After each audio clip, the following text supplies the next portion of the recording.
أعوذ بالله من الشيطان الرجيم. بسم الله الرحمن الرحيم. الحمد لله رب العالمين، والصلاة والسلام على نبينا محمد وعلى آله وأصحابه أجمعين. أما بعد. Esselamu Aleyküm ve Rahmetullahi ve Berekatuhu. Değerli dinleyiciler, her bir insan sevdiği birisini itirdikten sonra nedendirse ölümden önceki durum ile ölümden sonraki durumun arasında inanılmaz büyük fark olur. Yani bir anda bir insanın ölüm haberi gelen kimi sanki anında insanın içinde ona karşı olan bütün soyuq münasibətlər sıfırlanır. İnsanın rəhməti artır. Ona karşı olan sevgi çoxalır. Diqqət çoxalır. Bəzən peşimançılıq çoxalır ki, heyf, gedib dəymədim, heyf, ona filan sözü demədim, heyf, bacardığım filan yaxşılıqları ona etmədim. Kimi anında normal insanlarda bu cür duyğu oyanır. Peşimançılıq. O bir anda yaxşı birinə çönür. Çox maraqlıdır. Yaşayanda belə deyil idi. Amma ölən kimi anında yaxşı birisinə çönür. Pislikləri unudulur. Sanki insan ən ağır belə halallığı olsa belə qalır çıxılmaz vəziyyətdə. Nə edim? Haram edim buna, əzabını çəksin. Yoxsa bağışlayım. Sanki bunun özündə belə müəyyən qədər yumuşalmalar olur. Allah bilir bunun gerçək səbəbi nədir? Böyük ehtimalla bunun bu cür olmasının səbəbi artıq onun haqq dünyasında olmasıdır. Yəni çatacağına çatdı. Artıq Rəbbinə qovuşdu. Allahdan heç nə qaçmaz, heç nə gizlənməz. Deməli Allah layiq olanını ona verəcək. Bəlkə də bu duyğudur ki, bizi biraz rahat eləyir. Əksinə, biz biraz da başqa cür düşünürük ki, mənim də başıma gələ bilər. Mənim də o qədər halallıq almalı adamlar vardır. Ki düşünürük, bu bəlkə bizi budur yumuşaldan biraz. Hər nədir? Mövzumuz tam olaraq bu deyil. Mövzumuz nədir? Bugünkü dərsimiz hazırlanmışdı.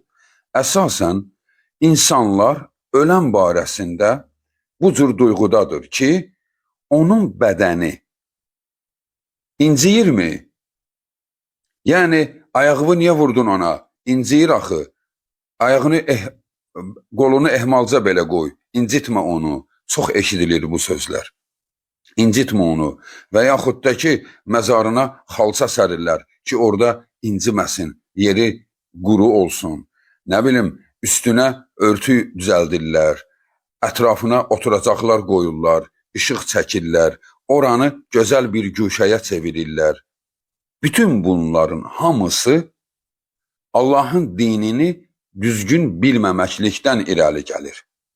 Əgər insanlar ölənin bədəni ilə onun arasındakı məsafəni baş verən hadisələri bilsəydilər, o insanlar daha xeyirli işlər görərdi.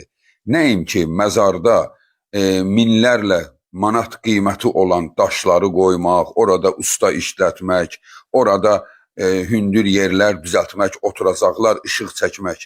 Ondansa o adam gedib bir yoxsulun evinə işıq çəkdirərdi, o yoxsulun hamam tuvalet şəraitini düzəldərdi və deyərdi ki, bu savabı hədiyyə edirəm ölənim filan kəsə. O ölən üçün daha yaxşı idi bu cür nadan, cahil adətlərdən. Hələ bu azmış kimi o məzarın yanında gedib onu dəfn edən və yaxud da dəfindən sonra gəlib o məzarın ətrafında bu hadisəni görüb də orada iştirak edən ruhaninin başı batsın. Əlinə Qur'an götürüb oxuyan bu şəxsin gözləri kördür. O inkar etməlidir. oranı tərk etməlidir. Mən belə yerdə qala bilmərəm deməlidir ki, insanlar ayılsın ki, xərci ora çəkmək lazım deyil. Xərci dirilərə çəkmək lazımdır. Ölənin bədəni ilə iş bitmişdir. Dəyərli insanlar, bütün bunlar bizdə sevgi duyğusundan irəli gəlir. Əslində pis mənada bunu insanlar etmir. Sadəcə olaraq günah edir. İlla ki son zamanlarda Qarabağ döyüşlərində dünyasını dəyişmiş həmvətənlərimiz, gözəl övladlarımızın da bəzilərinin məzarını insanlar tamamilə İslama zid formaya gətirmişdirlər. Halbuki biz inanırıq ki, o öz atasına, öz anasına bəlkə də fəryad qopardır ki, ata, ana etməyin, bizi burada narahat etməyin. Yəni o məzarın üstündə bir konkret ev tikilib. Yəni otaq kimi pəncərəsi, qapısı, içində oturacaqları, içi mərmər. Yəni tamamilə gözəl bir şey. Əlbəttə ki, bu onu övladına olan sevgisindən, bağlılıqdan eləyir. Bu mənada o başa düşülür. Amma gəlin bir qulaq asaq, görək daha yaxşı nə edə bilərik. Və yaxud da dinimizə uyğun olanı nədir? Axı biz istəyirik, ölən üçün rahat olsun. O insan elə düşünür ki, ölən oradadır. Yeri rahat olsun, çıxsın burada otursun, burada belə gəlsin, dolansın, ətrafa baxdıqda yaxşı bir şeylər görsün, bu cürə düşünür. Halbuki bu tamamilə xülyadır, öz xəyallarıdır, gerçək deyil, gerçək bu deyil. Dəyərli insanlar, bizim bədənimiz var, bir də ruhumuz var. Bizim bədənimiz əzələlərdən, ətdən, qandan, kemikdən ibarət bir cəsəddir. Bunu hərəkətə gətirən sinirlərdir. Mərkəzi sinir sistemi. Yəni bizim mərkəzi sinir sistemimiz, beynimizdə yerləşən o mərkəz milyardlarla hüceyrələr vasitəsilə siqnallar ötürür bədənə. Və beləliklə də bədənimiz istini, soyuğu, yumuşağı, bərki hiss edir. Ağrını və oxşamanı, döyməyi və oxşamanı hiss edir. Bütün bunlar mərkəzi sinir sisteminə bağlıdır. Biz ölərkən həmən mərkəz dağılır, darmadağın olur. Yəni beynimiz paramparça olur. Hücrələr darmadağın olur və beləliklə də biz beyin ölümü keçirdirik və ölürük. Biz öldükdən sonra bu bədən var bədən. Bu bədənin içimizdəki ruh ilə əlaqəsi üzülür. Yəni ruh nədir? Enerji. Bir enerji, bir kürə parçasıdır. İçimizdə sanki bədənimizin katalizatorudur da o. Sanki yox, elə belədir. Katalizator odur. Yəni bədəni hərəkətə gətirən güc ondadır.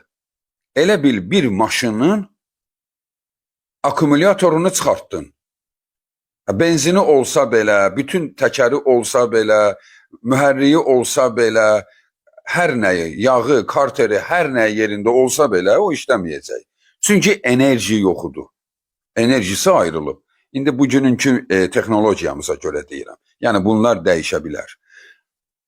İnsan da belə. İnsanın o enerjisi ruhudur. Ruh çıxdı bədəndən, mərkəzi sinir sistemi darmadağın olur və beləliklə də bədən artıq heç nə bilmir.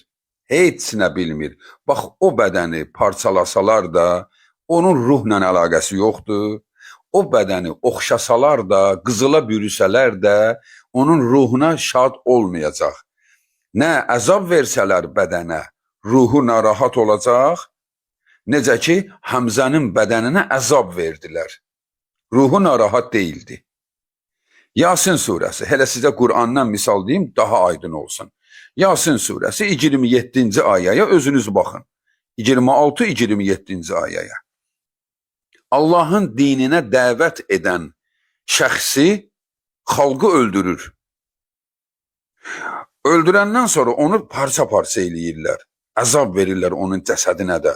Ki, sənsən bizim dinimizi dəyişmək istəyirsən, ata babamız buna inanıb, sən isə gəlib deyirsən ki, axirət var, ölümdən sonra həyat, elə belə nağıllar danışırsan, onu öldürdülər və ölüsünə əzab verdilər. Onlar onun ölüsünə əzab verə-verə, onu döyürdülər ölüsün, tapdıyırdılar. Gör Quranda nə ayə keçir. Yasin surəsi, yəni nadanların ölülər üçün oxuduğu surədədir bu. 27-ci ayə. Əuzu billahi minəşşeytanirracim. Qilə duxulil cənnə. Qalə, yə leytə qavmi ya'ləmun. Bimə qafara li Rabbi və cealəni minəl mukramin. Deməli, onlar onu öldürdülər. Onu öldürdülər. Bax, bu ölən kimi Allah onun üçün bu sözü indirdi. Ona deyildi, cənnətə gir. Ayə 26'dır ha. Özünüz də baxın. Cənnətə gir. O cənnətə girdikdə, indi orada Allahın rəhmətidir də, nəyisə gördü. O onu gördükdə onu elə bir dəhşət bürüyür. Yəni o şoka düşür bu gözəllikdən, Allahın cah-i cəlalından, nemətlərindən, Allahın yaratdığı gözəl məskəndən, onun gözəlliyindən onu dəhşət bürüyür və o deyir, Qalə, yə leytə qavmi ya'ləmun. Aman Allahım, çaş ki mənim xalqım biləydilər mən nə görürəm. Necə Rəbbim məni bağışladı və məni hörmət ilə necə qarşıladı. Allahım, çaş ki onlar bunu biləydi. Deməli, əslində çöldə onun bədəninə əzab verilir. Tapdıyırlar, parçalayırlar. Amma daxildə gör nələr baş verir. Ruhlar aləmində nə baş verir? O keyf edir. Bir də bunun paradoksuna baxaq. İnsan vardır, onu cah-i cəlal ilə aparırlar, təmtaraq ilə, milyonlarla insan gəlib, nadan insanlar da buna baxıb fəxr edirlər ki, deyirlər, adamı belə bastırarlar.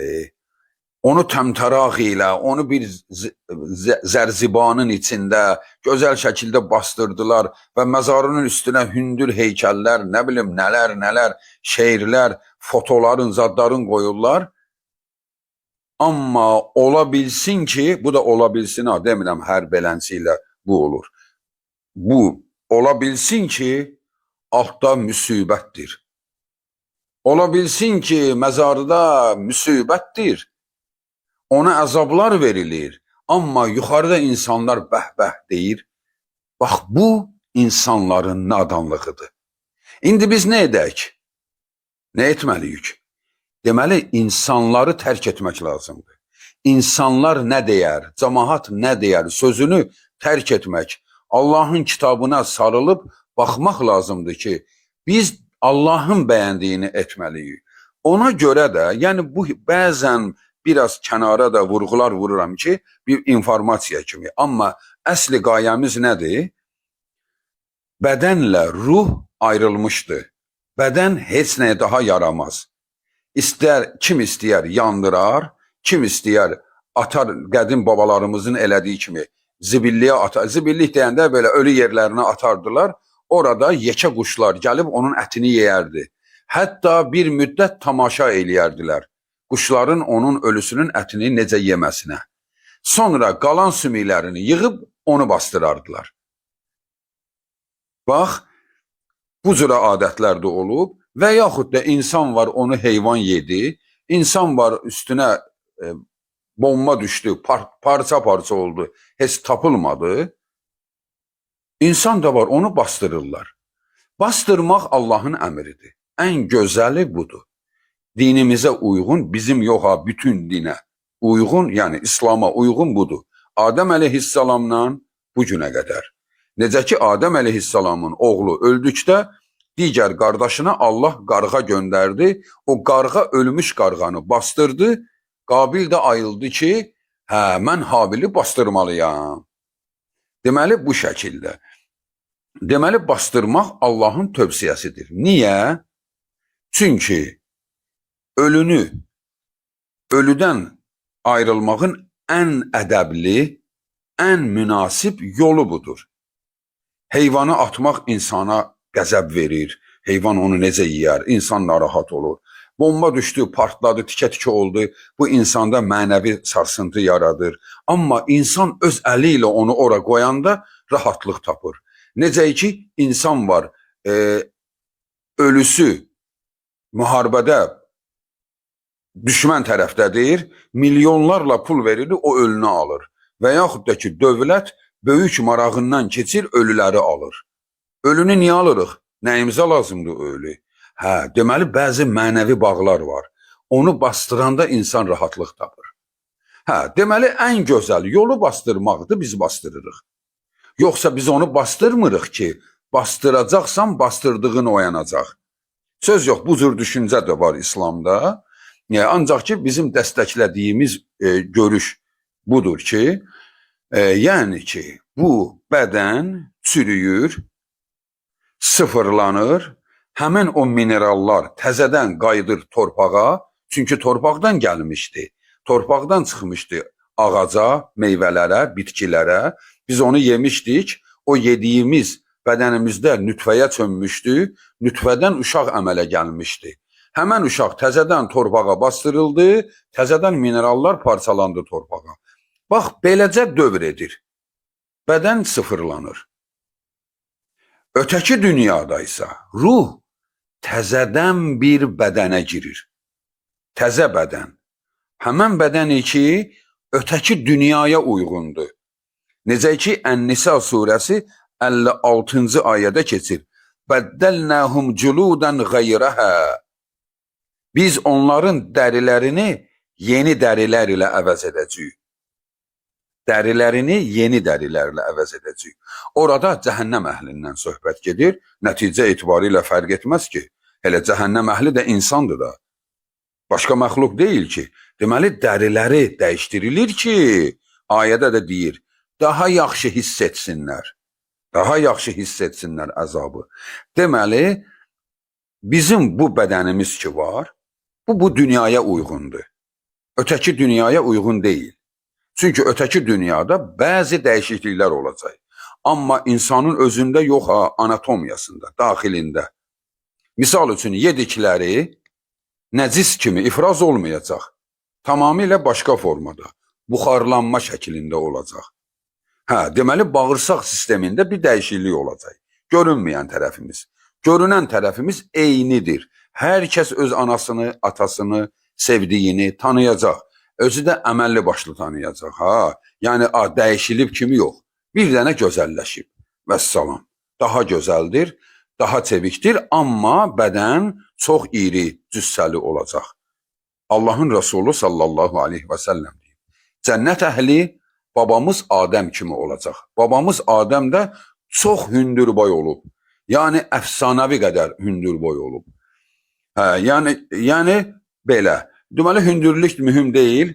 Sən hündür, mən qısa olmayacaq ki, biri belə qalsın, biri elə. Hamısı hündür, hamısı eyni cüssəli olacaq. Deməli, dəyişiklik olacaq bədəndə. Bu cüra. Amma eyni adamdır. O ayədə ki keçir, biz onların barmaqlarının ucundakı dizgiləri də özünə qaytararıq. Bu qayıdacaq, elə ona qayıdacaq da. Yəni, sənin bu dizgilərin o bədənəvə qayıdacaq. Bu dərin yandı, getdi. Növbəti dərindəki dizgilərin də bu dizgi olacaq. Ona görə də göz quruluşun, ağız quruluşun əgər əyri deyilsə, çəp deyilsə, yəni normal şəkildə elə orada bu formada olacaq. Deməli, şeytan bizi tovluyur, bizi ruhumuzla məşğul olmaqdansa, ruhumuzu qidalandırmaqdansa, şeytan bizi tovlayır, bədənimizlə məşğul edir. Bədənlə. Ölünə yaxşı bax, ayıbdır. Ölüsünə zərziba elədi. Nə bilim, məzarını qiymətləndirdi. Ağır, bahalı daşlar qoydu. Adam var, ora qarabulçu qoyur. Adam var, ora xidmətçi qoyur. Ona pul verir, o adam gedir, oranı silir, süpürür, təmizləyir. Baxın, bu elmsizlikdir. Hörmət başqadır. Əlbəttə, gedib təmizləmək lazımdır. Biz demirik ki, ora hələ kol-kos basmalıdır. Amma bu cura deyil. Bu cüra deyil. Yəni ev təmizliyi kimi deyil. Orada məzarın üzərində çəmən olmalıdır. Çünki o çəmən torpaq altındakı buxarlanmanı təmin eləyir. Sən ora mərmər daşı qoyanda, onun sinəsi üzərinə qoyursan o mərmər daşını. Bu doğru deyil.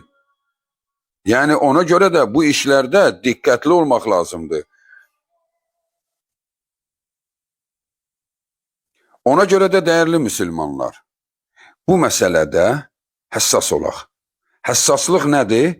Daha faydalı işə yönələk. Özümüzü aldatmayaq. Cəsəd ilə çox məşğul olmayaq. Cəsəd ilə məşğuliyyət budur. Yu, qusulla, ətirlə, ağ kəfənə bük, kişidirsə 3 parçaya, qadındırsa 5 parçaya. Bük, özü də 5 parça bir-birinin üstünə qoymaq. Daha burada incəliyə ehtiyac yoxdur. Ən sadə şəkildə. Bağladın və hörmət ilə aparırsan, Quran oxumadan. Yəni qabağında Quran oxuyurlar, nadanlar, cibi dolsun deyə.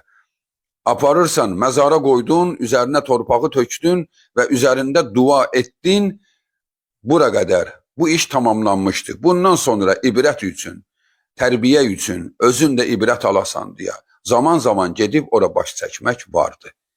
Daha qar yağdı, onun soyuğudur. Daha yağışdı, o suyun içində qaldı. Bundan sonra ölünü bəzən deyirlər ki, yuyanda isti suyla yuyaq, soyuq suyla yuma, anası ağlayır, deyir ki, mənim balamı soyuq suyla yudular. Yəni bu hamısı ananın duyğularıdır. Onu həmən vaxtı başa düşmək olur və ona göz yumulur həmən vaxtı. Amma gerçək bu deyil. Onun bədəninin artıq bədəninə soyuq su vurmağın zərəri ölüyə deyil, ölünü yuyanadır. Ölünü yuyanın qayğısına qal ki, o yazıq bu soyuq su ilə necə yusun. Yoxsa ölü ilə əlaqəsi yoxdur, ölü bitmişdi. Ölünün cəsədi bitmişdi. Artıq o cəsəd bizə deyil, artıq o cəsəd həşəratlara lazımdır. Bizə lazım deyil. Bizə lazım olan bundan sonra onun ilə yaşadığımız sevgi, mərhəmətli, dostluq, bacılıq və qardaşlıq və sevgililik duyğuları qaldı. Vəssalam. Nə duyğular var idisə o qaldı. Artıq cəsəd həşəratlarındır, heyvanlarındır. Bir də qaldı sənin onunla görüşün, Allahın izni ilə gözəl insan olarsa, gözəl bir formada onun ilə görüş olacaqdır. Vəssalam, daha o cəsədə qayğı göstərib də xərc çəkmək lazım deyil. Xərci diri olanlara çəkmək lazımdır. Diri olanlara, yoxsullara yardım etmək lazımdır. Məzara bir qəpiş xərc qoymaq lazım deyil. Ora nə etdinsə həmən gün üstünü torpaq ilə bağladın, bundan sonraki sənin öz görəcəyin işdir. Kol-kos var, əlinlə təmizləyəcəksən. Gedib orada oturacaqsan, ayaq üstə qalacaqsan, necə bacardınsa, amma orada oturacaq düzəldib, işıq çəkmək, bunların hamısı israfdır və bidətdir və inanıram ki, ölü buna görə əzab çəkir. Əzab çəkir ki, nə edirsiniz siz? Ora ışığı çəkmək mənim nəyimə lazımdır? Mən buradayam ki, işıq çəkmişsiniz. O orada deyil ki, məzarda heç kəs yoxdur. Nə baş verir? Ruhlar aləmində baş verir. Ruhlar aləmi də bəlkə də elə bizim paralelimizdir. Zaten paralel evrən var da, yəni paralel dünyamız var. Paraleldir, buradan bura. Bəlkə də 5 metrə ətrafından bir qapıdır. Keçdin, başqa bir dünyaya düşürsən. Süleyman əleyhissalamın elədiyi kimi. Allah ona elə yollar öyrətmişdir ki, həmən yollarla bir giriş edirdi, çıxışı Hindistana olurdu. Hindistana yolla getsəydi, 3 ay yol getməli idi. Bir namazdan o namaza gedib çıxa bilirdi ora. Yəni, bu Allahın elmindədir. Çox yaxınıq bir-birimizə. Amma ki, məzar deyil. Məzar hörmət yeridir. İnsanlar orada bastırılır ki, torpağa qarışsın. Ruhlar nə olur? Ruh ilə olur və nə olur? Nə hörmət də etmək istəyiriksə, ruha edək. Ruha da lazım olan ancaq mənəvi bağlardır. Mənəvi bağlar. Mənəvi bağ nədir? Halal edirəm haqqımı və yaxud da haram edirəm haqqımı. Budur, mənəvi bağlardır. Allah onu bağışlasın və yaxud da deyir Allah onu bağışlamasın. Yəni budur. Yaxşı iş görürsən, hədiyyə edirsən. Allahım, Allahım, mən bu yoxsulu sevindirdim. Ey mənim Rəbbim, mənim misal üçün atamı, anamı sevindir Allahım. Sən də onun bir günahından keç. Kimi işlər olar, yaxşıdır. Amma bildiyimiz bu adət, ənənə yox, zorla yox. Könüllü, sən necə istəsən belə edirsən. Yoxsa üçsüdür belə etməlisən, yeddisidir belə etməlisən. Bunlar əzabdan başqa bir şey deyil. Ölü ilə də heç bir əlaqəsi yoxdur.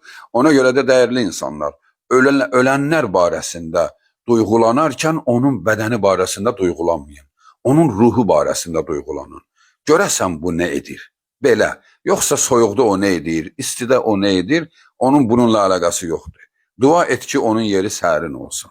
Ruhu sərin yerdə olsun. Çox keçməz hamımız da bunu canlı görəcəyik. Hər birimiz buna o qədər yaxınıq ki, Allah bizim ruhumuzu ən gözəl yerlərdə məskun eləsin, məskunlaşdırsın, Allah bizi bağışlasın və Allah bizi dində elmli, doğru, düzgün Qur'ana və Rasulullahın sünnəsinə uyğun addım atmaqda bizə yardım etsin. Vəssalamu aleykum və rəhmətullahi və bərəkatuhu.